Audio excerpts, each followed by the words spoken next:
Dragon, also known as Marcus Eichenberry in real life, and welcome to the show. Good morning, good afternoon, good evening, wherever in the world you are. This is Let's Build an MMO, where it is you and I and NeoJack, the game publisher, or game development company that is making the game. And so this is our own game. And it will be whatever we make of it. So now, I think that I've been promoting a few times the video that we had of showing tiles on the ground being set or purchased, and then the building of houses. And the houses as a set right now. Now, I want to tell you guys, this is a direct result, I think, of our very first roundtable that we talked about how cool would it be if we could design this stuff ourselves and make our own houses and have kind of a feel of some of the games like Ultima Online, but some of the freedom of Minecraft and some other game influences, and make something really special. Well, that is what we have here. And what's really cool about it is not only can you design your own house, but if you're not a design type of person, I am not an artist at all. I can do a lot of things. Art is not one of them. And so what I'll do is I will either go to somebody who's really good at it, who might be an architect in the game, and then ask them, say, hey, I've got this plot of land, it's such and such size, can you build me something fantastic or design me something fantastic? They then hand me a blueprint, and I pay them for it, I assume, and then I build the house. Or there will be pre-designed blueprints as well. So if you have something that's a little bit more normal, like a house that's in a square or a rectangle or something like that, you'll be able to grab that and pop that down and build your house. So, okay, we have several people joining us today. It looks like a pretty full hangout here. And I'm just going to say hello to you all here. Let's see, Alex, it looks like it's the first time here for you. Hey. Ash, first time. Emil, first time. Evil, well, we can ignore him. No, I'm just kidding. Ink is the one we should ignore. Incogni. Shut up. Shut up. Jose, who has his pants on now. Thank you. Yay! Yes, last episode I booted him for running around his underwear. And then we've got Richard. Hello, Richard. Shane, I don't know if you've been with us before or not. And William, I think I recognize you, William. I'm not 100% sure, though. So, okay, welcome, everybody. You guys that are here, have you seen the video? Did you guys go see that? Yes. Oh my God, yes. Okay, tell me your thoughts. It is pretty good. It is a very good beginning. Mm-hmm. Very good beginning. Yeah, for sure. I love the blueprint system that they implemented so far. Mm-hmm. Isn't it amazing that if you remember what we talked about some influence from like EVE Online with blueprints. We talked about some influence from Ultima Online in kind of more of the freedom. We talked about, the grand freedom of things like Minecraft. And I can't believe what we've just seen in the game, that it has influence from all of those things, but it's something new and unique. Yes. And and we only talked about this, what was this, 5 weeks ago or something like that? It was around 5 weeks ago that we said this, and already they've put it into the game. And so I think that's just really exciting, and it kind of shows the power that we have here of designing our game. And so, and really, this is our game. They build it, we design it. They, of course, we could ask for some things that are really far-fetched, and that are not practical, and maybe those will get poo-pooed, but it's it is pretty fantastic. So. Anyway, okay, for those of you who haven't seen it, there is a link in the description, if you're watching this on YouTube, to the first video, which you can go watch that and then come back. And those of you that are watching live, well, I suppose you can go watch that and come back, and then you'll have plenty of questions. I see grand ideas here with what we've seen in game. And so what is this? What does this spark for you guys? I personally like a lot how they put like the climbing system with the squares. The only problem I have with that is like how close could buildings get so there's no interference between them. Like maybe there should be a buffer zone in between. Like if you own a tile there that someone else can't come along and place another tile right next to it, that there's a buffer of a couple of tiles or something like that. Yeah. And also, let's say you're in the main town, you build a small little shop, and somebody makes, let's say, a custom wall and has like this huge ass like green thing sticking out. Won't that look a bit like awkward? Because since you said there can be custom walls, they can just make it green as bright as day, and that could be like, what the heck? Oh, so you're talking like color or whatever? Yeah, color and just the size of it could just make stuff stand out, really. I don't know that we've talked about at all things like color. And, though, you go into some neighborhoods, especially in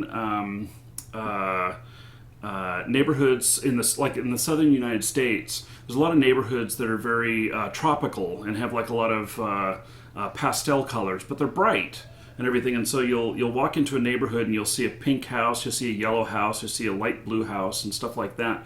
And they work together, but I can see how next to a house that has earth tones or that's made out of stone or something like that, it might stand out. Because in the video they showed really medieval-like buildings, and if you would just put a custom yellow thing that says shop on it, that would kind of like interfere with the town. I find it make it look kind of bad. I would rather not have any sort of restriction whatsoever on coloration or how it's built, because the idea is this is a medieval town, and people are going to have different aesthetics, and frankly, this is pre-regulator sort of time period. You want to put up more of a lawless time period, like where there might be a pre-regulator. The law is okay. You don't have your local town council saying you can only have a yellow bird bath in front of your 10 by 12 yard. Blah blah blah.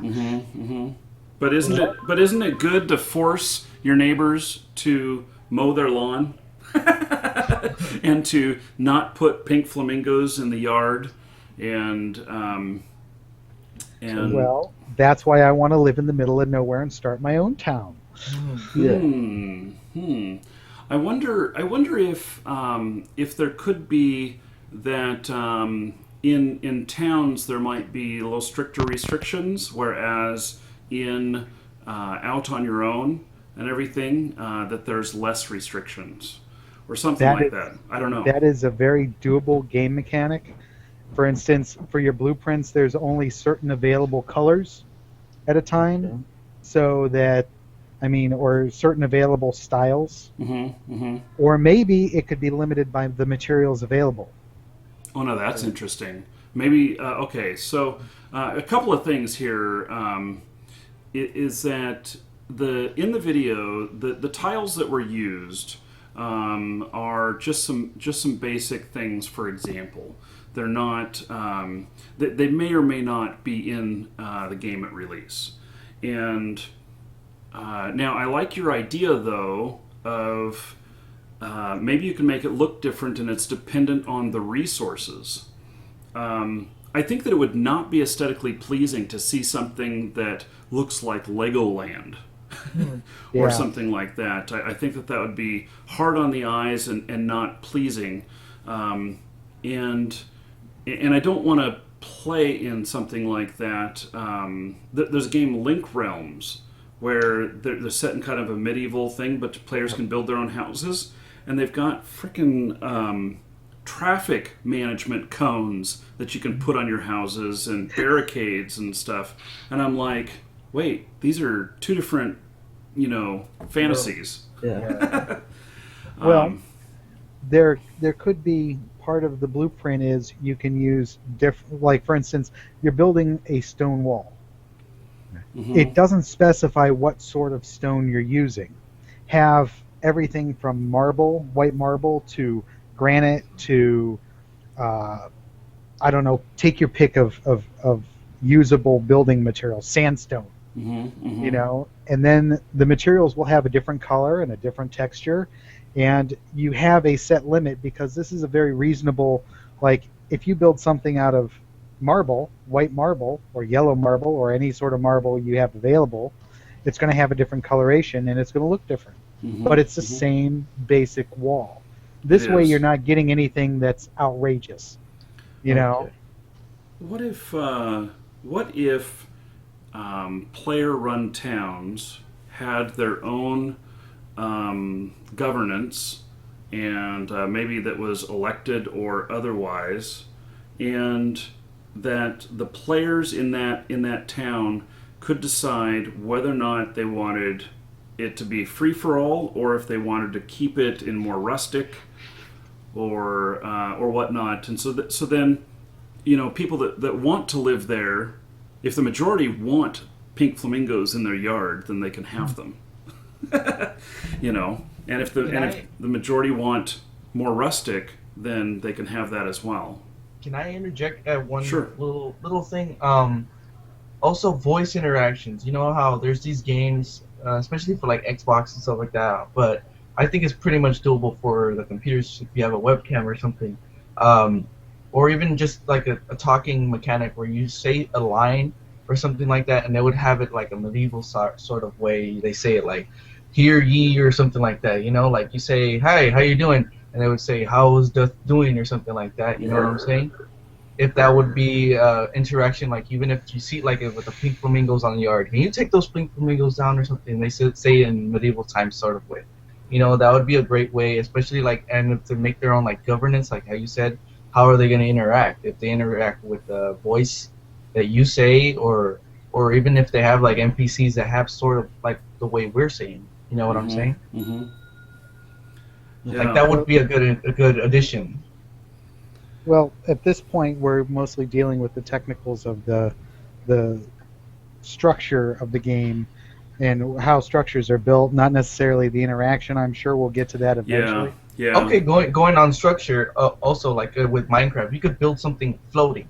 That's that's not realistic. But as of having maybe even a town or even a house or something built on water, you need to have something on the bottom to make it buoyant. You need to buy things that make it buoyant, or even make things that are buoyant. You put under your house. You have to make a certain barrier. Something you have to build to make it buoyant. You can't just build it on the water. You can't just fill the bottom of the lake with sand or something and just build it on top of that. You can, but it'll cost more money. Yeah. Basic landscaping, isn't it? Which I think they said there's going to be a bit. Can you speak up? Yeah, we can barely hear you. That's landscaping as well, isn't it? So you're sort of manipulating the ground area. Yeah. Landscape. So like raising and lowering the ground, digging holes and such. That's a whole new system. Yeah, I don't know whether or not we're going to be able to do much terraforming. And I would love if we can do that. I do not know if it's a restriction, how the engine would handle it. And so it was announced that that the engine is a custom one made by the company Neojack, and I think it's pronounced Arcticos. I'm not, golly, I'm probably slaughtering it here, but it is an MMO engine, and it's got some amazing features about it for allowing allowing scaling on the fly and everything. So if this game goes kaboom, like it is amazingly popular, that it's just flipping some switches and a whole bunch more server power comes online and as games age, they have a curve and everything. They actually hit a plateau at some point, and they may level out and stay there or grow slowly, but they can manage that even if it goes down. And and it's atavism engine. So got corrected there. I was saying it completely wrong. Okay, let's get back to. So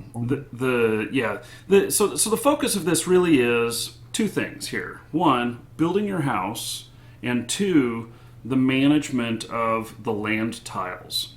And I think that it's not a problem at all of having a buffer in between, and I think that's a very good idea. Buffer between owned tiles.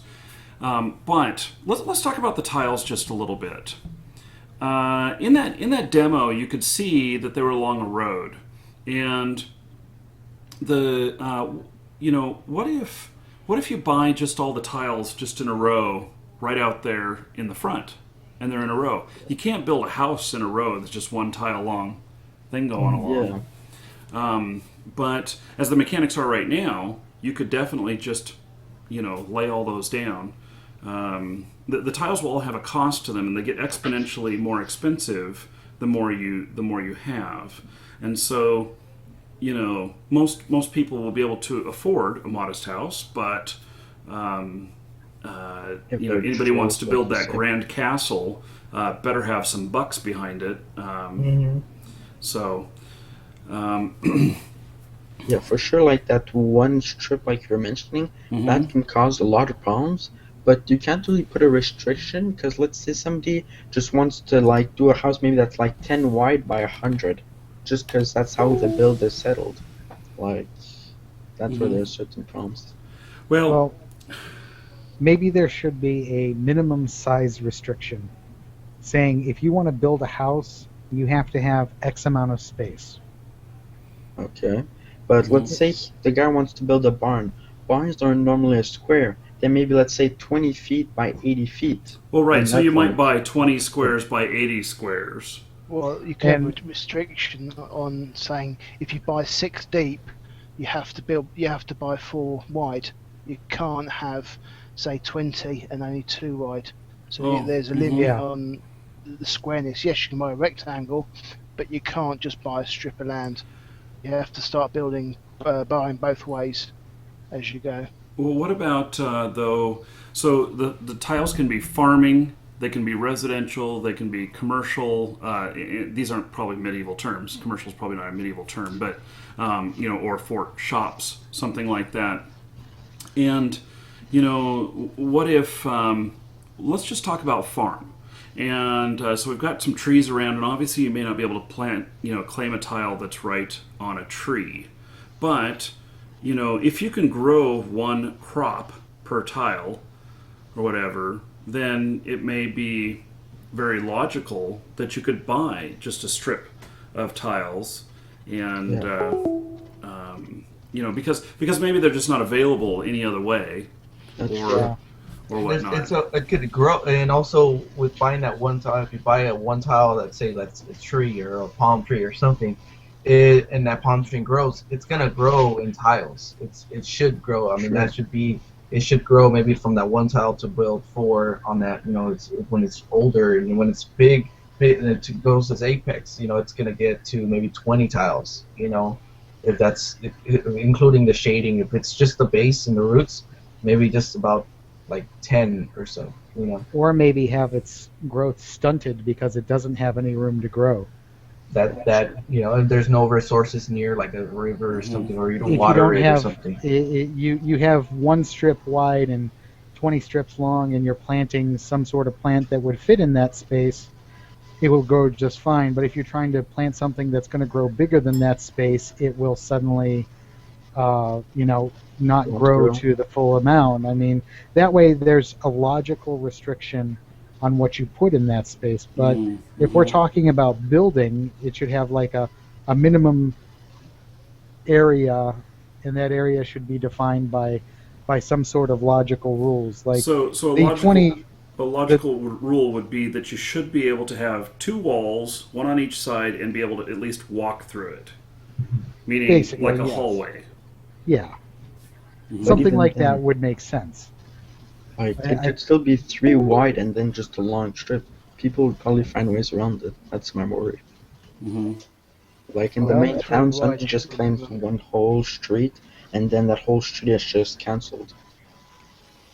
Well, this is one of those things where the devs can make a set of rules for that, Mm-hmm. saying this is the because right now everything is completely open. I mean, Mm-hmm. we can talk about anything we want. We don't know what they're going to present us with at the end, but right now we have a pretty open, wide open thing, and the discussion itself will give them an indication of what they need to put in. I mean, like I'm saying, like if you got a 10 by 10 space, you can have a shack on it, you know, Mm-hmm. Yeah. and you got four walls and a door and maybe a bed inside. That's it. But you Right. have a space. I personally want to go out and build a castle somewhere with a dungeon underneath. Oh yes, yes. You mentioned dungeons before, and maybe that's a whole nother show. I think that's a fantastic idea. Yeah, But for sure. either way, whatever they present us with as a building tool for Mm-hmm. building our houses should be robust enough to be taken into multiple environments. Because if it's all the same tool, it'll be really easy for everybody who plays to learn how to use it. Yeah. Mm-hmm. So if you got a strip of land and you're planting plants on it, and the plants fit on that strip of land, you now have your little garden in front of your house. Okay? And your house is behind it, or maybe it's only one section behind it, you know? You got your little hut and then a strip of land that's nothing more than a garden, you know? Mm-hmm. So I think right now we should focusing the devs on giving us a really good tool, so much as arguing, well, the size of the house does not make sense. You just Okay. put up a wall along the road, nobody can build behind it. Well, they can build behind it. They can even put up a door, but the door is going to access to a wall. You know Uh-huh. what I think mean? I think that the idea of saying if you build, say, 10 blocks long, you have to build 2/3 wide at the same time. You can't extend it any further until you build the width, and then the costs. And say with farming, that could have another thing. Say you can build uh, 10 long, but you only have to build that 2 wide for farming. But farming Gotcha. can't be adjacent to roads. Only houses can. So you can have sort of say 2 different types of land for different jobs, one for building and one for farming. Yeah. So at least that way, you have the buildings and they have to be a certain size, so someone can't come along and start just building long strips of wall. Yeah, I really worry about against the road. briefing of land buying because I can just envision, having a popular area or something like that, or a crossroads, which is where most people would want their shops. And Yeah. then somebody comes along and buys one tile here, one tile over here, one tile over here, and effectively locks up all the land. And Yeah. But that would also be like, if that's how it's implemented, that's what I'll do first. Hey, buy that, and just raise the prices to like 20 million. Wait till somebody buys it, then I'm rich. yeah, Well, that's assuming that somebody wants to spend that much on a single tile.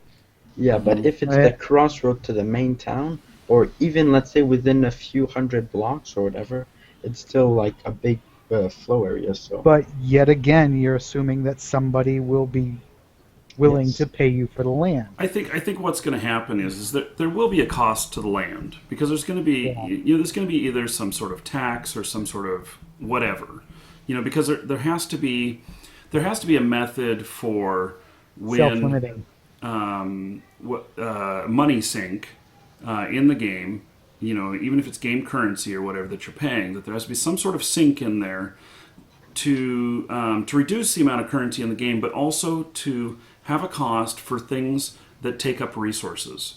and those things that take resources need to have some sort of cost, so that when a person is not playing or not active in the community anymore, you don't end up with this big dead zone of just houses that nobody is there or whatever. So what would happen to them? Eventually, if they ran out of resources, maybe it would be something like, the house would fall like it did in Ultima Online, and the land would become available again, and all the contents of it, everybody could just pick up. Okay, but would you build to like do maintenance so like you could renew it? So like it's Oh yeah. Okay. So I would think, anything that we do, that we design with this, it needs to be fair, and it needs to make sense, and so we don't want something that's a pain in the ass for everybody and everybody hates. And you need security. You need to be able to go on vacation for a month and know that when you come back that your stuff's still going to be there. There needs to be a way to manage that. You could probably have land rent where each square you own, you pay a small nominal fee to keep the maintenance at 100%. As soon as that nominal fee, or as soon as your bank account, as it were, in game disappears down to zero, that's when your building starts going to disrepair. And when it gets to a certain amount, that's when everything opens up to people for loot to basically just take them. Take Or like on the U.S. market, it gets foreclosed on and goes up for auction. That could be interesting. The only problem with that really would money making scheme that good. I'd only be worried that a rich person just buys some land, then they have the money for it to last like 10 years or whatever. Then that land would still be lost for a while, just because they have the money for it. Well, And that is that. something that we need to discuss, because we need To be fair. we need to be fair, and of course, any game is a business. The game needs to generate an income to pay for all the resources, and for the company to make a profit. That's what business is all about. And so, but our look at it is, we are having fun, and we want as much fun as we can get. And so you have to balance the two of those. And one thing that I personally don't want to see, but if everybody else wants it or whatever, this is just my opinion. But I don't want to see something where someone can come in and drop $1,000 into the game and have this massive advantage over everybody else. It's good for the game if people that are high rollers, let's call them, have that kind of money to put into something for their play, and they can get good value out of it. But we don't want that to affect the other people who have, just a little bit of money, whether this is a free-to-play game and there's just a little bit of, money that you spend to keep going on it, or whether it's a game that you purchase and then you don't have to pay any monthly. It just needs to have some sort of balance with that. I think if So, and I don't want to see somebody buy a house and have it funded for 10 years. I don't. Why not? That's for sure. Why not? Why not? It's not like land is a limited resource in the game. Well, No, it is and it isn't. Well, We can, of course, make as much land as we want, but... But I'm saying that, somebody locks up a block of land for 10 years. Mhm. They paid for that land in-game. Mm-hmm. They have the resources to support the land in-game. Mm-hmm. Okay? It is fair that they get to keep it locked up for 10 years. I think If they should. don't have the resources, they're going to lose it. Mm-hmm. That's also fair, because they're not supporting the game. If I buy something and it's mine and I pay my taxes on it, Mm-hmm. it's not unfair to any other player to be able to do that. Yes, you have a big advantage in the game. What are you going to spend that $1,000 worth of real life cash on? You're going to build a house and let it sit for 10 years? How fun is that for you? Mm-hmm. Mm-hmm. I mean, It's not very fun. Exactly. I'm just speaking from experience from Ultima Online. that what happened a few years in was we had these wonderful communities of people, but then a lot of people stopped playing as much, and so you'd walk through neighborhoods where you never saw your neighbors, and they were paying the monthly, which was like $10 a month, for each one of their accounts, for each one of their houses, and of course the game company was still making money and everything, but I just felt like it removed some of the fun, because we, if we make the area so big that anybody can build anything that they want to, then how far do we have to travel before we see another person? And in my opinion, other people are part of what make the game. Yeah, for sure. You want an active community that you Yes. always see people. I think So- the only way around that is NCP towns. So there's always activity there.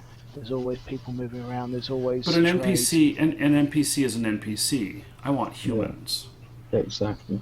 So maybe what you have is like, let's say your house costs 30,000 stone to make, and it costs 1,000 every month. You can, let's say, put a down payment on it for 2 months, and you have to renew it every month or whatever. So there's, let's say, only a 2-month advance. So you have to literally go in the game, mine the stone, then put it on your house or something. Yeah. So you have like a purse for your upkeep of your area, and that purse is a maximum size. So Yeah. every 2 months Yeah. you have to then top that purse up to be able Satchel. to fill it up again. Right. Or you have a community that manages it. Yeah. That people work together for the management of things, because it's a community resource or something like that. Okay, well, I think that's a topic that definitely needs to be on the list Separate one. to figure out, and that could probably be a whole episode all in itself. So let me just write a note on that one, and we can come back to that at a later time. I think that the ideas of making sure that there's some method where the tiles can't be abused, or that it's just free for all and see what happens, and then if it's a problem, then start putting in some other restrictions. Because maybe that's the way to go. Maybe the community will work this out all on its own, or the economy would work it out all on its own. Because in the video he showed when he used the skill to search for the squares, it was like a 3x3 area. Mm-hmm. So let's say you would have to buy those 3x3 tiles that way, and you just keep on buying 3x3 tiles and extending them however you want them. Mm-hmm. Mm-hmm. That way it wouldn't be as much of a one long strip. You'd have to Right. buy blocks. Right. Yeah. Or maybe, with if there's a tree in the way or whatnot, it would forgive the tree being in the way and allow you to buy just that one square or something like that, so that you can extend your land beyond that tree and Or it wouldn't claim the tree itself like as yours. well, yeah, I suppose it could. And if it's a And then you'd have to log fruit-bearing it. tree, that would be awesome. You have to then you have log to it cut or the tree. harvest it. I think that logging is, it sounds like so boring and everything, but in Ultima, I used to go out logging all the time. Yeah, it's just the depth of it that's really interesting. Mm-hmm. Yeah, Mm-hmm. I would concur. The depth of that, yes, I claim this land and there is a tree in the middle of it. Damn it, I got to cut down the tree to build my Yeah. house. Or You really have it's to part work of your for it. courtyard, and you look specifically for different areas that have some of these wild resources that you can't place on your own, and you build around that intentionally to make it part of your stuff. But I'm I all think about all that. the trees should you should have saplings or whatever for every tree so they can all grow. There shouldn't be stuff that randomly spawns that you can't literally plant yourself. Unless, let's say, it's like an iron vein or something. Well, like Worm Online, where you can harvest the tree to get the seed, or Mhm. to get the branches and such, Yeah. so that you can plant your own. Then that's Okay. an idea. Well, we will let's see what the devs come up with on this, if they have any ideas, and can give us some feedback on it, and Maybe see an outline from them and take it from there.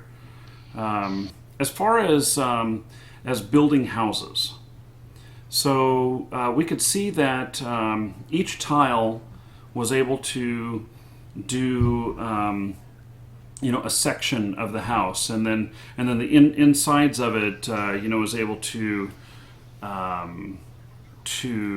lay down flooring and everything.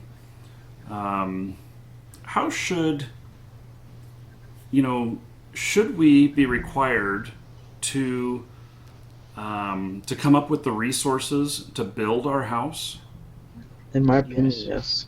Yeah. And there should be support, so you can't have just a second floor floating 3 blocks out. There needs to be physical supports or something. So there needs to be Just physics in columns. it as well. So- Yes. Or columns, I suppose. You can build a column on a grid, so you don't actually have to build an internal wall or external wall. So that can actually support Mhm. support an upper floor to Mhm. build a column. And then once you build that column, you can then build a column further out, and then knock down the internal column to have it extending right the way out. Mhm. Yeah, I agree that I don't want to see any floating houses, at least not floating in the air. Now, something like a houseboat, that sounds pretty awesome. Yeah, Um, that's what I was trying to say. Like, if it's a houseboat or something, maybe the boat has to have, buoyancy. Maybe there's some maybe plastic there are containers. floating tiles or something. Well, Yes, But maybe both, maybe in like magic, if this is medieval times, they have like sort of magic, maybe like if they have sort of, I'm sorry. Yeah, I think there should be, like you were mentioning, the buoyancy, have like objects you have to put, and let's say it can support 50 stones, and stones is a weight count. Yes, And the one weight has to be sandstone is like 1 stone and something. like you can't have a granite, house on top of water unless you have lots of things that are buoyant under it. Yeah. Because granite is very heavy. Well, you Yeah. can. It'll just be on the bottom of the lake. You'll of just course. have your bird bath will be in your front room. Yeah. so building somewhat a boat hole to support your house. That's that's again in a whole nother discussion. I think that I would love to be able to move my house around all over the place. Oh yeah, with the Um, boats. Stick it on wheels. Well, not like a house on wheels, but if I could navigate the seas and just take my boat with me, or I want to go hunting on an island, and so I take my little houseboat. I may have a big house, but I take my little houseboat with me. Or if my house is built on the shoreline, that I'm able to dig out, a section where I can pull the boat up into the house. Nah. For Sort sure. of like locks, like they have, a house that has, like this thing, and it has locks where you can put, water flow in and then it comes into the house. Yep. Something like that. I just parked my boat Sounds in the good. house. I There could we be go. totally redneck and park my motorcycle in the front room. This would be a little bit classier. So, Yeah. yeah. The other part of the materials thing, Mhm. I think, should be one of the parts of the video showed a ruined castle. I think that if you are building an identical structure to what was already there, that you should be able to basically repair the ruined structure in place of getting all new materials. So the ruined structure actually provides you with some materials to cover the building is. costs. Yeah. As is. That's quite interesting. Yeah. Because that way, if somebody's house goes to ruin and somebody has the blueprint for all the parts, they can just say, oh, we're going to repair it and replace it with the exact same thing. Or they can scrap it all, take the materials that they took from there and build something new. So you find, depending on the level of degradation of the house, maybe you're dealing with wood. Well, it's rotted. You can't reuse the materials. Yeah. If you're dealing with stone, you have Right. all sorts of permanent materials Yeah. that you can rebuild walls with. There's also sort of like if there's a cave, I'm not too sure if they're gonna have caves or not in this game, but if they do, maybe you could find a cave, and you can move in there. If there's a bear that's made it as habitat, you have to fight the bear to get it. Yeah. But you don't want to disturb a bear. Maybe he's hibernating, but that's besides the point. The point would be if the cave is caving in some part of it, maybe you could put some sort of structure to hold it up and maybe repair it, or even like go through the cave and Maybe find. own the cave and own the resource. There we go. Yeah. Maybe Wouldn't there's that be interesting diamonds if you in could there. buy Yeah. the tiles within the cave and the tiles outside of it and build your house out there and have a back door that goes into the cave? And if Yeah. you're a miner or something like that, it wouldn't be a huge resource, but you would have a resource right there connected Yeah. with your house, and it would be Your very doorstep, that's secure. safe. Or Wow, it'll it's the beginning spawn of my things and you dungeon. open up your door and a monster walks in. Yeah, Yeah. and The you could beginning also of have my things. dungeon. Oh yes, Yeah. yes.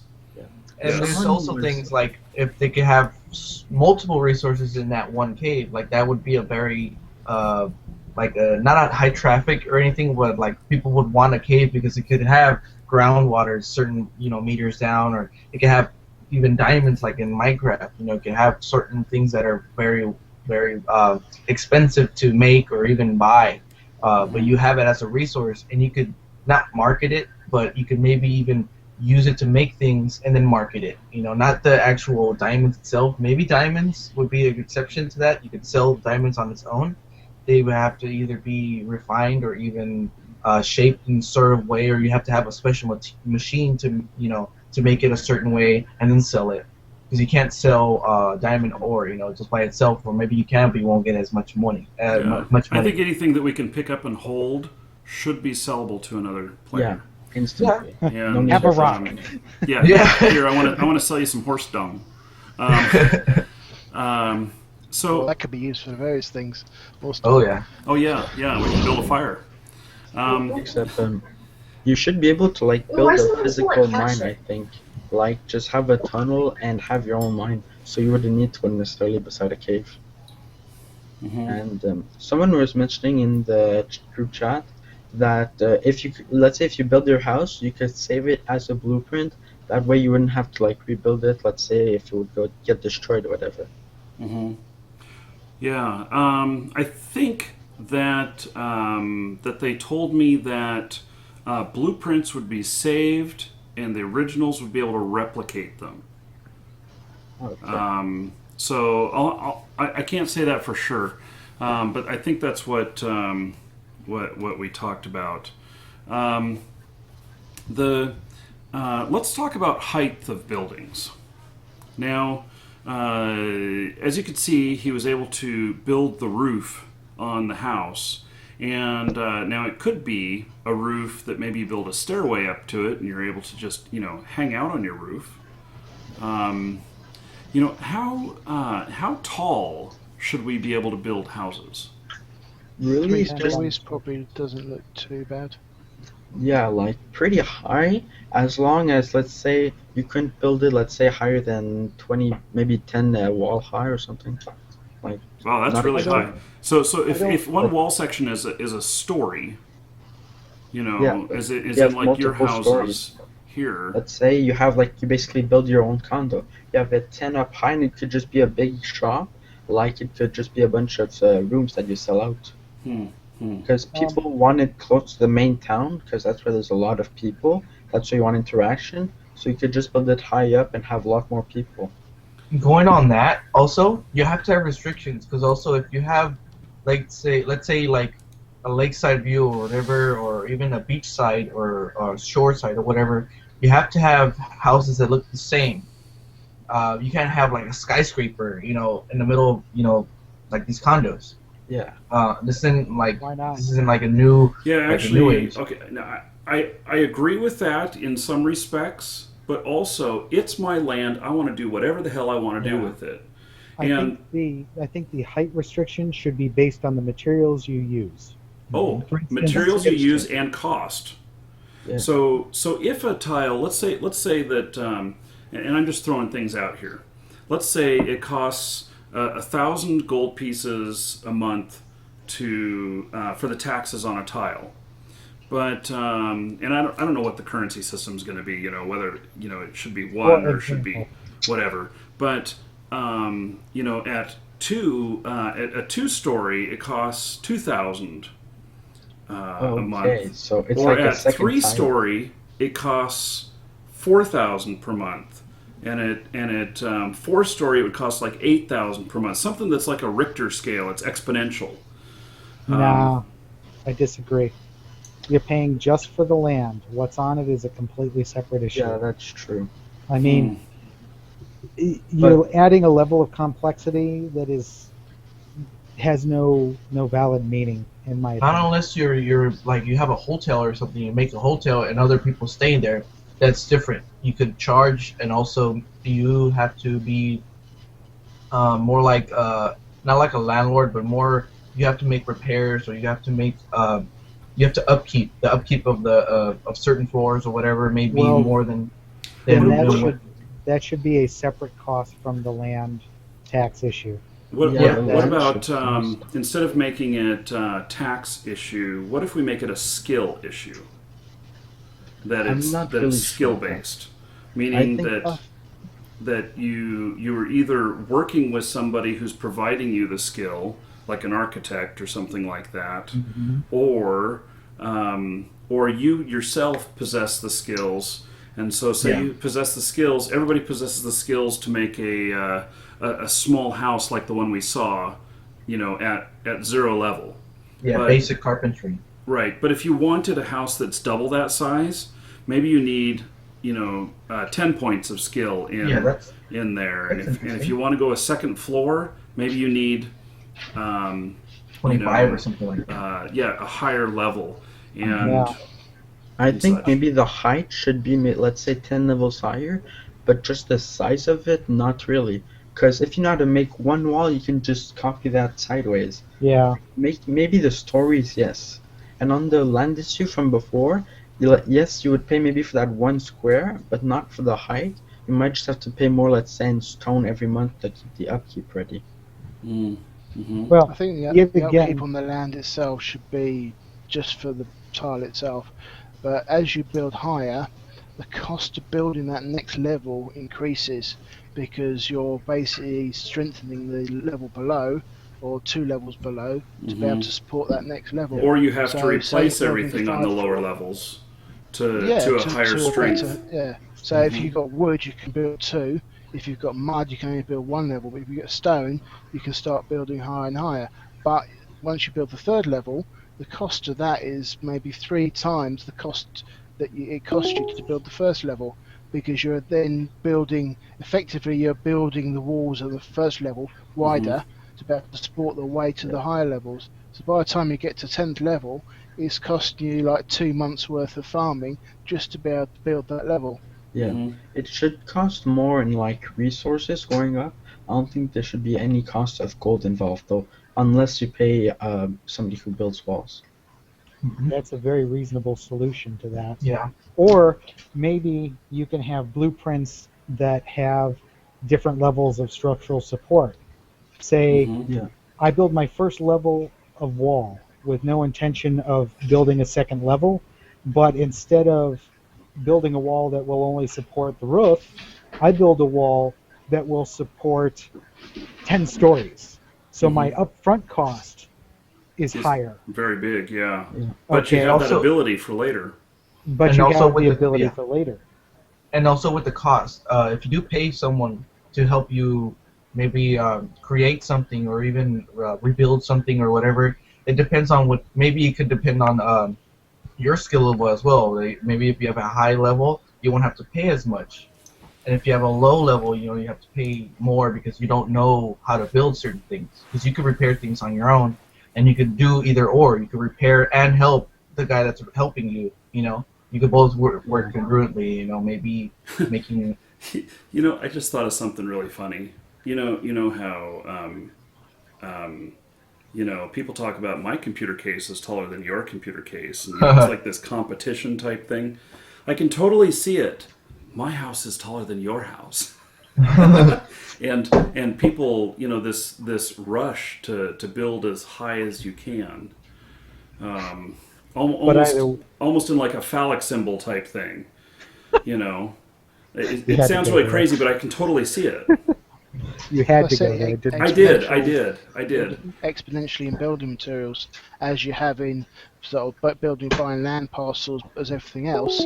The higher you go, the base exponential curve gets steeper, so therefore the cost is huge. So you've Mhm. got the ratio for that, you've got the ratio for the amount of land parcels you build and stuff like that. I think that What if should be quite an easy what if we way of applied doing. some real world Mechanics. costs to this Yeah. and mechanics? When you build a skyscraper downtown, it may only take up the same footprint as like 4 city blocks or whatever, but the cost to build something that's 50 stories tall or whatnot is probably enormous compared to someone building a 2 or 3 story home. And Yeah. If you were to pay someone, it'd be more expensive. But if you build it yourself, it should be the same thing, I think. And that goes on another thing. Even if we're talking about an individual-based thing. If you guys want this as a community-based game, or you want to oh play with yeah, friends or it'd something, be like a you can guild actually. house. Oh my goodness. There we go. You can have somebody with your friend or whatever. You guys both split the cost, or you guys have split resources, and you make whatever you want to. You can make But it even a town if you want. This gets into castle building and claiming large areas of land too at this point, Hmm. which goes back to my original point about the tool being robust enough to handle doing any of these tasks. Hmm. Hmm. By setting it up so that you have these different possibilities up front, like I said, with the 1-story house that has the walls that are thick enough to handle a 10-story building. Hmm. You have all that cost up front, you spent it already. The cost for the second story isn't going to increase very much because you're putting in a wall that can handle 9 stories on top of it, Right. and then so on and so forth. And it goes back to what type of material you're using. So some types of stone might not be able to handle tall structures, but you can do very beautiful things with it, like make statues or little gargoyles on the edge of the roof. Hmm. You know, so I mean, the possibilities of having a tool that can divide it up into the different materials and divide it up into the different levels of how structurally sound something is what the developers would have to turn this tile, building process more towards if they want to be able to do something like this. Hmm. Yeah. And you can just have blueprints for different types of wall, you know? Right. So if I- you want to build something really tall and phallic, you can. But I want to build a lighthouse. I want a light at the top. but you're going to be paying for that from the ground up. Now, if you have a structure where you only built a 2-level building on the floor, the ground floor level, but you want to put up a 3-story building, maybe you have to take down everything in that block and start over. Hmm. So this gives people incentive to build what they can build. I think You it know? should be based a lot around physics. So just a Yeah. wall, let's say you build a wall that can support, let's say, 20 tons. And then if you build a column that's 50 tons, and you have to really estimate your stuff, like it's really in depth. So your floor, let's say, it weighs 20 tons, then you have to really measure all the weight to make sure everything goes well. I Well, got let's. something. If this game is gonna be fun, why make it a chore? Why not, with the physics and stuff, we can care a little bit less about physics and more about fun. You could just build a wall, you build whatever and make it, make it a standard, Hmm. currency or whatever. But if you're gonna make this game fun, you don't want to make it a chore. You don't want to build things and build things. Somebody comes by with a bulldozer just through your house, and you have Yep. to start over again. But you want to have a sense of accomplishment, like you actually work on something. You don't want to Yeah. work on a house 2 days later in game it's built. You want it maybe to take a week or two. I don't. Many of us played like World of Warcraft or other games that in the beginning it was very hard to level up and everything. And what I don't want to see is if we won't have character levels in this. I don't know if we've discussed that. We're gonna have skills, and your character is made up of whatever your skills are. But what I don't want to see is people maxing out within a couple of weeks. And Yeah, that's while for sure. you'll get maximum fun during those 2 weeks of achieving your goals, the long term, if it takes you a year to reach those levels of being able to build the highest building or whatever, it's much more of a sense of accomplishment, and in my opinion, is much more fun in the long term. And Yeah, I'd like something prolonged, like just an example as RuneScape. It would take extremely long to get something level 99. That's how long I think it should take, like really long for the high tier stuff. mhm, Like mhm. within the maybe first 2 3 months, you can make something that's 4 stories high. But a year later, when the people that really stick around, then they can build like the 10, 11 stories high or whatever. That's a very reasonable setup. I think with the physics issue, though, I think we should just keep it as simple as possible, like Jose said, because uh, stick to the story idea and the different thicknesses of walls. That way, you just have this can build a X level, X story. This wall can handle X stories on top of it. Mm, That mhm. way, you don't have to deal with sitting there calculating tonnage and whatnot. It's already built into the system You know, because Yeah. have any of you been to some of the castles in Europe and everything, yep. and seen Oh yeah. the castles that are, the walls are very very tall, and I've seen castle walls probably, and I haven't been to a whole bunch of places, but I've seen castles that are probably 10 stories, and or at least the walls are, and when the walls are that tall, the base of them, might be 40 feet thick, Yep. and it's Wow. enormous. And so if each tile or whatnot was, say, 10 feet or something like that, and you wanted to get all the way up to the 10-story building, but you needed 40 feet of width for your outer walls to withstand that, then it becomes another resource issue. And if you have all of that together as you need it, you can build it, but um, you know, it still becomes a resource issue, But and even it's then, you're making a limit in the game that mhm, is reasonable. mhm. That I want to build a 10-story building. I only have enough money to put in the first story. Oh, wait a sec. My first story is literally after the walls are built. I've got 20 square feet of house on Mhm. a 80 by 80 plot. Okay, I earned that. Mhm. That is my own stupidity Right. right there. Mhm. Okay, but I can put on that second story Mhm. and the Actually, third and the fourth and the fifth, but that's a in-game cost for doing it, and it's a very reasonable motivator not to do these things up front. and as you build the stories higher, the walls would not need to be as thick, Exactly. Yeah. and so it'd give you more floor space. You'd never get bigger than the size of your footprint on the ground, but that's a really interesting idea.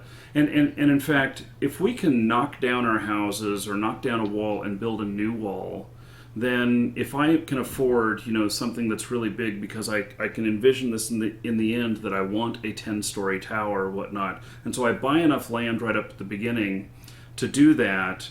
And just as long as I'm maintaining that land and own that land, then I can start building it as my skill goes up. I might just have a little hut on it at first, but the hut may turn into a house, which may turn into, whatever. Yeah. Um, Exactly. But and this auto restricts the players from doing stupid things. well, now that is one of my premises about any game. I get pissed off when the developers or the GMs or whatnot try to put the screws to you because you've done something that the game allows you to do. Yeah. And so just make it, if you don't like it, make it so the game doesn't allow you to do it. And I know that when people, use hate speech, or when they, or when there's voice in the game, that there's some things that are very hard to control. But don't use human controls until every other avenue is exhausted. And that way, it's a lot more hands off, and everybody just lives within the mechanics of what they've got. Yeah. Yeah. What do you guys think? Let's say if you had two buildings that were 2 stories high, could you connect them possibly with a bridge if there were like 10 blocks in between them? Um, so I did talk with the devs about this. The answer is yes. You have to own the land underneath it, Okay. and so Yeah. There you go. and so you can't build a bridge over someone else's house. Yeah. Yeah, but it would just be like really interesting how you could like make that. I wonder though if there was like a creek that was running down, and whether or not you could own the land on both sides of it and build yourself a bridge across, or maybe you just need to buy the creek. Or maybe it's assumed you own the creek automatically if you own the land on both sides. Maybe, but if boats can fit in it, then you've impeded travel. Not So- necessarily. Yeah, not necessarily. Boat can still travel through it unless probably you build the wall and then maybe charge something to go through. So You what I build a want to wall. do is I want to go bring my boat onto one of these bridges that someone owns. It's a personal bridge between their housing portions, and then I want to stand up in my boat. I'm going to jump, and I'm going to land on the bridge, and I'm going to walk into their house and rob it. That's possible, yeah. Very plausible. Yes, I can smart. see the developers fixing that one. So, That ties into again with the physics. You don't want to make it too realistic because too much realism causes some concern. Someone can be in the boat again, jumping over the bridge again, saying you can jump even in your boat.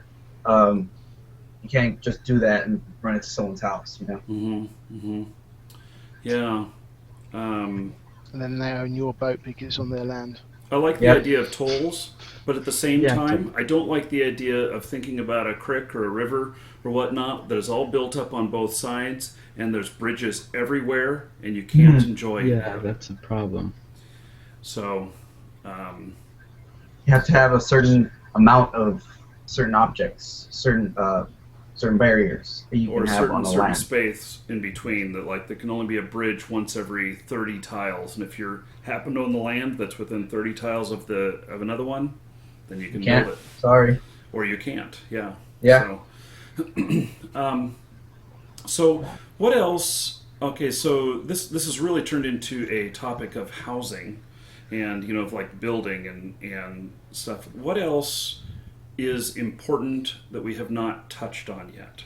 In the chat before the live stream, they were mentioning, let's say you have a town. Within that town, there are like 30 NPC blacksmiths that you can possibly hire to work for you, but they work at a slower rate than like humans. And there's only like, let's say 10 in the main town, and there's like competition for them. And would these blacksmiths be building your house? No, Anything. let's say you buy your blacksmith, you buy him an anvil, he'll build iron maces as long as he has the iron, and whoever offers the highest amount of money, he'll go to their place and build stuff, or do whatever they want. Mm-hmm. It goes into the subject of NPCs, which we brought up before. Like, because my big concern at this point in the development of the game is making sure that outside players can't bot from outside the game. I have no problem with NPCs being provided to do botting things like bringing skills to the table to help you build stuff or stuff like that. But I think there should be an in-game cost for it. And one of the things was, well, then anybody could just hire an NPC and do That's this, why that, and the there's other a thing. limitation in the town. That's why Supply I and demand. suggested, and make it a supply and demand issue. So, because nothing skews a game's economy faster than outside botting, like gold farmers and stuff like that. And, I have the experience from EVE where there was tons of botters in that game until they really cracked down on them. I'm saying that we should suggest to the devs that they set up protection against this up front, so you don't have somebody setting up 30 servers to mine gold or mine ore or something like that. I've written that down as a talking point for a future episode. I think that's Perfect. very important. What about economics, like game economics? Like you said, for supply and demand. Also, will it be like a real life situation where things are this much this day and lower the next day, or higher the next day, and either or it'll fluctuate? Is that going to be implemented in the game, or you don't? I think it should depend on the town. Like, I think it was mentioned in a call before that each town, let's say you go to one town, it can be worth 20 and at the other town 100. Yeah. That yeah, It yeah. should be the But I'm location. saying if things are cheaper in one town, or things cheaper in another town, or even in a city, or It even in depends on someone's the house. resources around there and the demand. That's what I'm saying. Is if it's going to Um, have an economic sort of flow. If one place is always going to have a high amount of resources, and it's going to be a lower cost, or even if they do have a higher amount of maybe even diamonds or even gold or something, that it would be more or less. It depends on the person running the server, or even people in the certain area, that they would make like a voting system on what would be high or low, or what would be effective price, or even an outrageous price. Well, I think that in the area of economics and in economies, the smartest thing I can think of is to get a group of players who have economics degrees together to discuss this. I think it should but- be a free for all. Yeah, Well, it personal should be. shops. It should be a free for all. It should be, but at the same time, when there's a huge demand, you don't just keep making. You don't do like the U.S. government, and let's just keep making money. Or maybe that is the way to do it, the proper way to do it. I don't know. Well, but here's the thing, though. If it's we're going back to that buying one square and charging 20 million gold pieces for it, Mhm. you have to have somebody who's willing to pay that much. Absolutely. So Absolutely. if you have a shop, Marquee Dragons Adventurers shop, Mhm. and you have a crappy little sword priced way above what a masterwork sword would be worth, and nobody's willing to buy it, there is no cost to anybody else in the community that you have that outpriced, because nobody's going to buy it. It's only worth what someone is willing to pay for it. Exactly. And the players will self-control the economy. Mhm. That's Somebody's what going- goes to the voting. Somebody is going to go out and gather materials. They're going to bring the materials back and they're going to sell. Mhm. Yeah. Okay? Whether the materials are reasonable cost or not will make a difference on whether or not they can actually sell them. For sure, somebody will probably dominate the market for a while, just saying, I'm buying Yeah. all these herbs. Whoever sells them lower, I'll just buy you out and sell it at this price. That is entirely their prerogative. But at some And that happens point, in real world markets too. I remember that Yeah. happening with silver, and it happened with gold.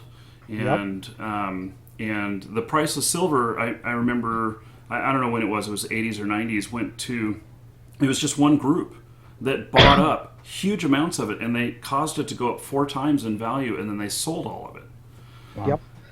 And that will happen. But you know what?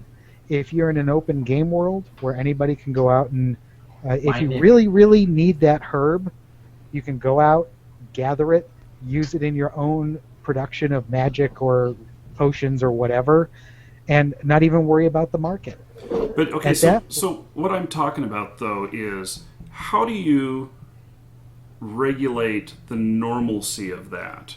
Because here's the general player's mind. When most players say, you know what, I really need this. I wish it was easier to get because I want to do this. The developers should make more of these available. And so then the developer acquiesces to the pressure and says, okay, I'm going to provide you more of this. And then we've got too many of them. And then, and it just kind of does this whole thing of flip-flopping back and forth. I can give you one great example of where that happens a lot, and that is in the game Infestation. And the economy in that game has been all over the place so badly that that I wish the devs would just set it and leave it alone. But Yeah, but that's a completely different game setup than what we're talking it about. is, right it here. is, because you don't acquire the resources in that Yeah. game. You don't go out mining the resources. I think the objective should be to keep as much hands off the actual economics as possible. Mhm. Because every time you try to control something, entropy immediately enters the picture no matter how good you are at controlling it. And that we watched that yo-yo happen with infestation. Mm-hmm. And instead of trying to control every little detail, you provide the world, and you say if you want something, you go out and get it.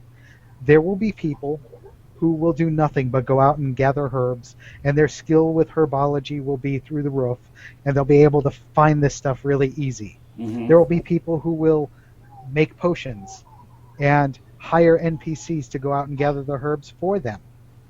Mm-hmm. Okay? Because there's going to be some herbalist NPCs. So now you're not buying off the market. The control of the market should be based on what you can actually control.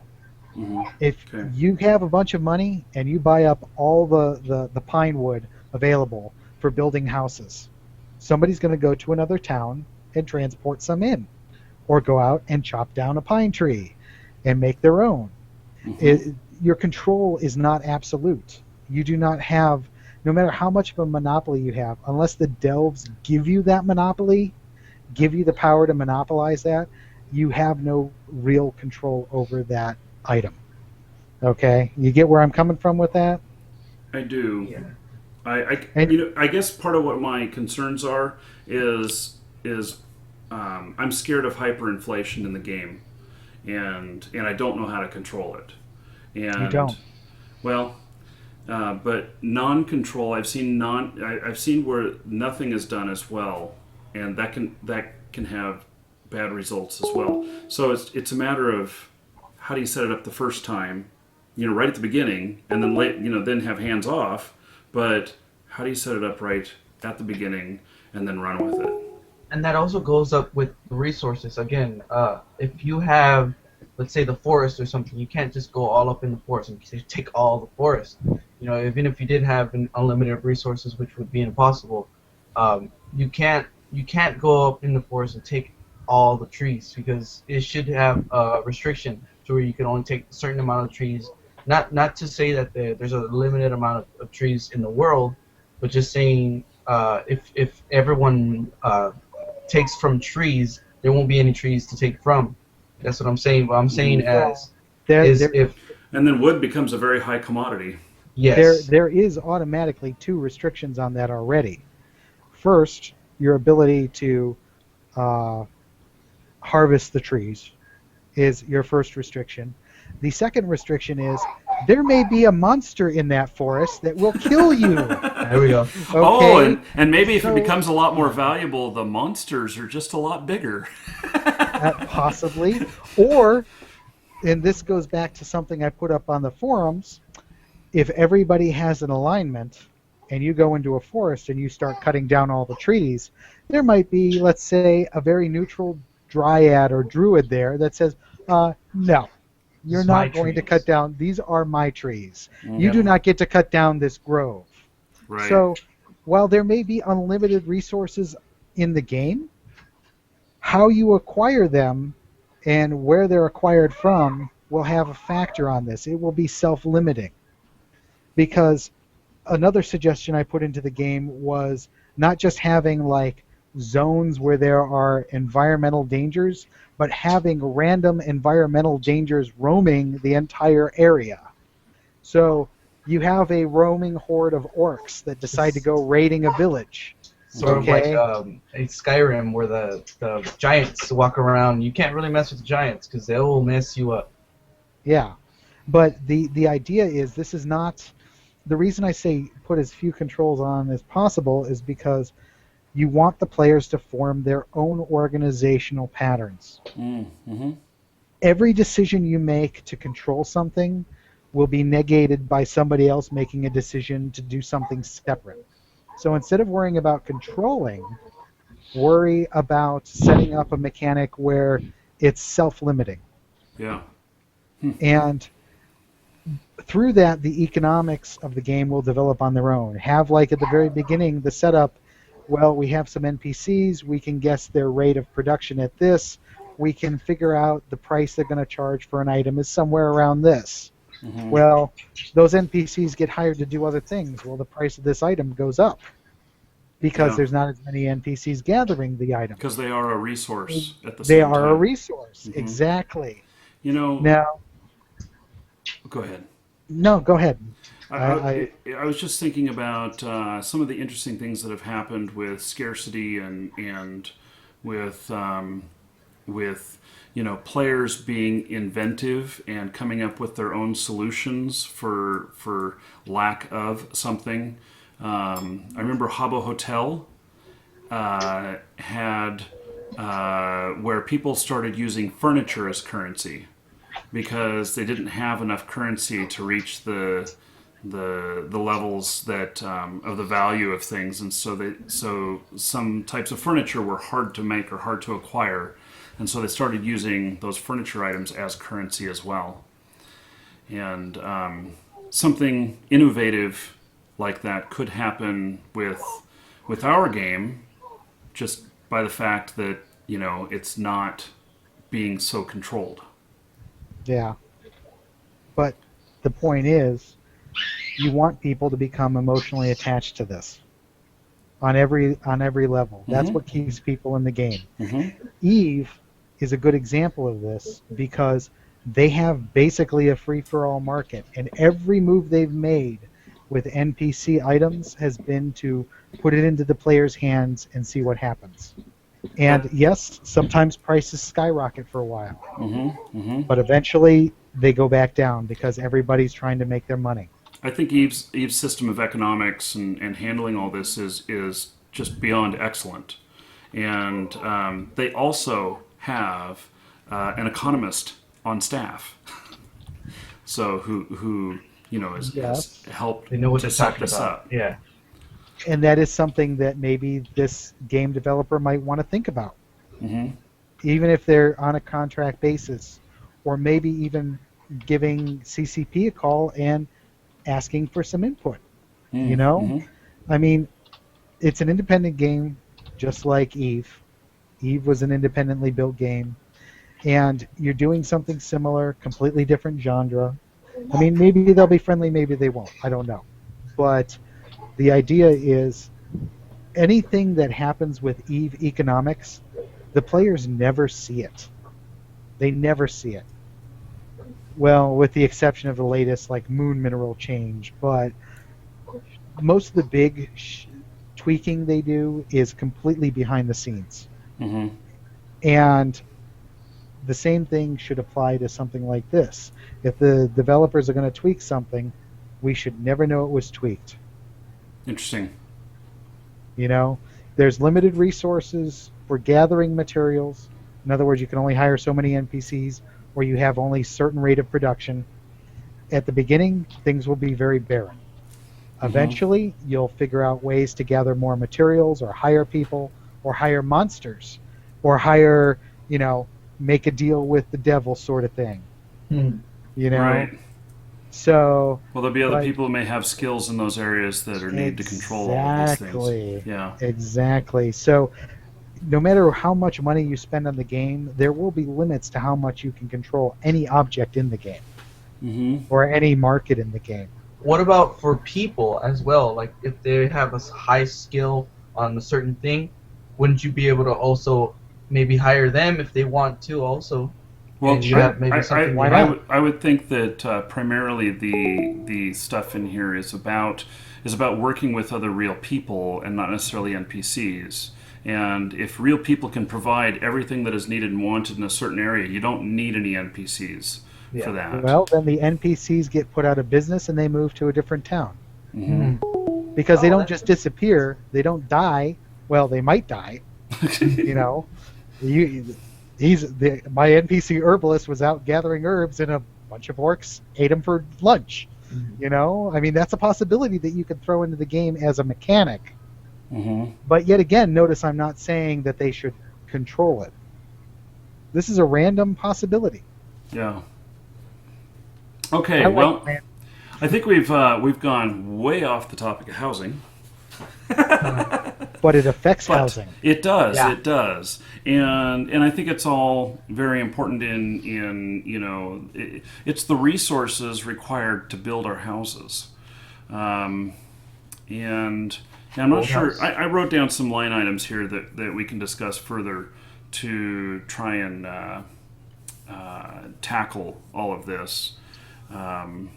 And Do you guys think we should have, let's say, a pot in our house where we can grow certain plants, just in like small quantities? The Gold House, maybe.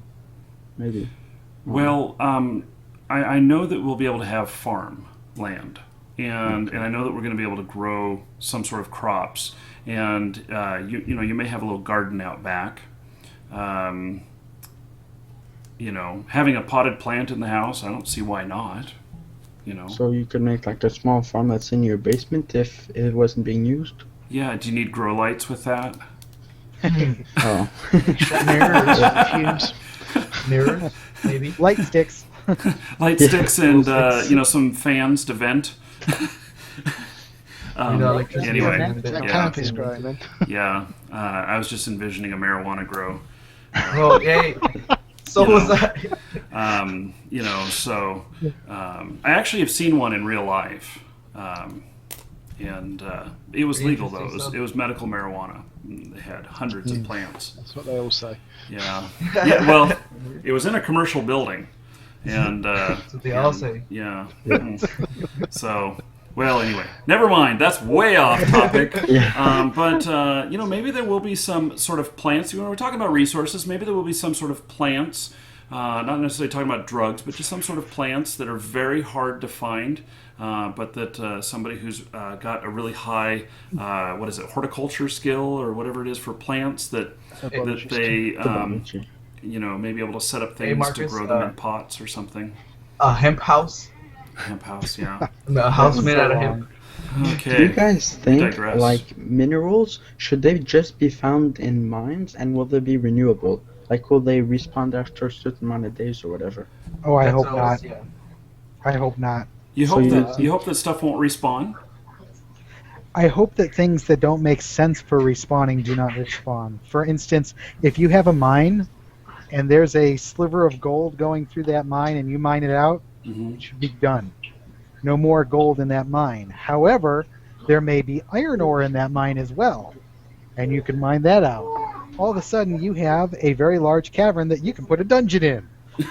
So all of a sudden, you have a dungeon where that gold mine / iron mine was, and you start putting in traps and killing players. And There we go. Wait a sec, sorry, I I'm thinking think too that far if ahead. we don't have any renewable resources like iron or whatnot, that after we use up all of the iron and build all of our swords, that we better have a damn good recycling program to get that iron back out of our swords so that we can build more swords. Yeah, well, but that's for one sure, solution.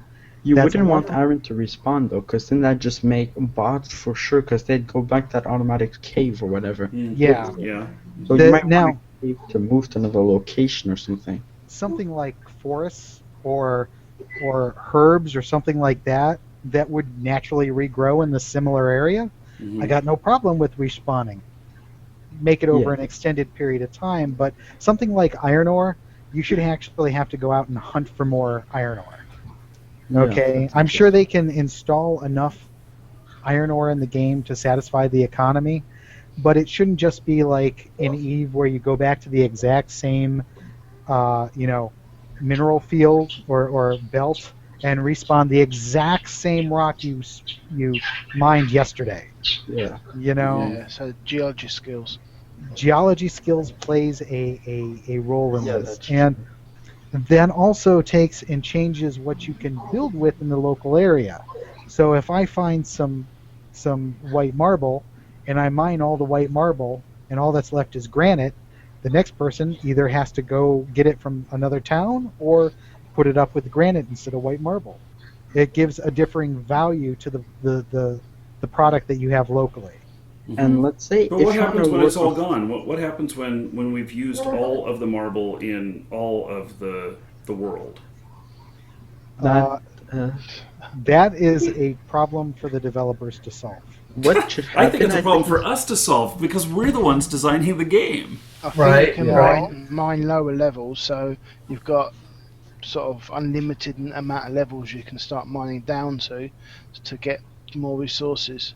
There So you I go. think if you find iron ore once, and then you want to sort of find it again, if you go down at that same spot, you'll probably find another block of iron ore to start mining out. But Yeah. you can't There you dig go. directly down, or you have a shaft, but therefore you've got to build a ladder, or you go I suppose further it could away, have the same start economy, building ramps and down to it. the same economy that we had for building the very tall buildings. That the deeper you go, the more expensive it gets. And Yes. so it's not practical to go that deep if the market won't bear it. Yeah. And I think it should be realistic, the mining to a certain way. Like if you find an iron ore vein, it shouldn't make just 10 swords. It should make a huge quantity of swords, but it takes a long time to mine out. It shouldn't be like a copper vein, ooh, I can make 3 torches or whatever. It should be big quantities. I Yeah. mean, when you find one, you better hurry up, because like it could take, let's say, 2.5 days to mine if you're low level miner. Right. Or you'll have to hire a bunch of NPCs to come in and do the mining for you. But then I should still think it's one person, because the NPCs, that would just like, it'd make it go quicker, and I think there should be more competition for it. Like it shouldn't be mined out in a day with the NPCs, it should take almost a week to mine it all out, and really adding some competition to it. I mean, if somebody else finds it and you've been mining, they can kill you, and then just there's a huge battle for the ores. Well, then you can have your NPCs killed as well. But you're getting in the realm of pay to win, really, aren't you? When you got someone that's really rich, can basically hire in 50, 60, 100 NPCs to do all No, the there should be a limitation for and just sure. stock up. Well, it can't be play to win because if you're self-limited, if you're putting a limited number of NPCs available, I mean, there's economics play into this eventually, and you're not restricted to one sector of land for your exploration. I mean, if this was a 20 by 20 mile swath and that's all the world existed, then that would be, yeah, it would be play to win. But if you got somebody that's pulling that sort of crap in an area and you decide you don't want to put up with it anymore, you go through a gate to another island, and all of a sudden you have a whole new set of resources to deal with. Well, that's interesting. And then their monopoly is meaningless. This is why I'm getting back to the don't put any controls on the actual economics of it. And still, even if you're paying 50 NPCs to go mine for you, yes, you might get all the ore. Or a dragon might figure out that you're mining gold and come in and take all your gold. I mean, stuff like the random stuff is what makes it interesting. I think like I don't know how to say this, but like if you're in a local market and economy to be based around what's near you, there shouldn't be any, let's say, teleport stones that teleport you to wherever. There should be a big travel that may take an hour or two to get to, let's say, a town if you're on the outskirts, like really far, and that's where merchants have to come in with their little buggy and just bring all the resources, and then they're in danger. That way the outskirts, like if you don't want to bring your minerals in, there'd be a lot of danger. So the outer mineral, like the outskirts, would have their own economy. Different That from the brings main in city. We have talked about that, and we've talked about Yeah. distance travel and resources, bringing them in, transporting them from area to area, because you want to take the risk of transporting it because it's not available in another place, and so you're going to make a lot of money if you successfully get there. And that brings up a good way to make maybe even a discount on certain things. If there's a merchant that has no protection, maybe you can help that merchant get to where he needs to go, and you get a discount on something, or maybe you get something for free, or maybe you get paid. a certain, or even get some skills for maybe mason, maybe a masonry or even carpentry or something random, or something that he gives to you for free, and that'll help the local economy, or even help the whole economy. If you help certain merchants, or you help all the merchants. I Or you can have a see the certain game a year from now, just a group of people just like making 3-4 towns, just controlling them, making them pay taxes to them. Like basically for the that. mafia. I'm right There will there. be mafia like this. If they're so far apart that you have to bring stuff in and there's protection, I'm sure they did something equivalent to the mafia where you have to pay all your dues. Whoa. Okay. Well, answer that phone. Woo! On that note, we usually do these shows for about 45 minutes to an hour max, and we are at 90 minutes now. Oh wow! So, So good. it's all very exciting and everything. So, I am. The time has just flown by. But it's time to call it end of the episode, and I want to just throw out one more thing here on this. And so, if this video will be going up tonight, and so if you're watching the video or if you've watched the live show, you can wait for the video to appear. One thing I just want to throw out here for all of you that made it to the end here, we still don't have a name for the game, and if you want to just throw out in the comments on the YouTube video when this is up, then some ideas for the name of the game, go ahead and throw them out. And so that is something that is being worked on behind the scenes. And I think people should look at the lore before like writing a name, because there's quite a bit of lore. Well, there is, and that's on the forums and everything. But at the same time, we will have a name by next week, and it is required for the timeline of development and funding for all of this. So a little bit sooner than it's like we haven't defined the whole game, and we're trying to give it a name, so it's a little bit cart before the horse, but it is what it is. So if you made it this far, and go ahead and post it in the YouTube comments when this is up online, and that's it. So there will be next week. There's going to be 4 shows next week, Monday, Tuesday, Wednesday, Thursday, all at the same time.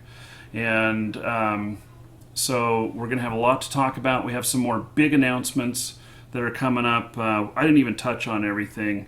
I wish I could tell you everything because I'm really excited about this. We've got some very accomplished people involved with doing this that have had big success in other areas with games like this. And we are well on our way to making a fantastic game. So, join us Monday. Huh? I may have a name. What? No. YouTube comments. And so. I'm gonna have fun with this. Yeah, and so I look forward to seeing you all Monday. I don't normally broadcast on Monday, Tuesday, or Wednesday, but we are going to, and take it from there. So, take care, everybody, and see you soon.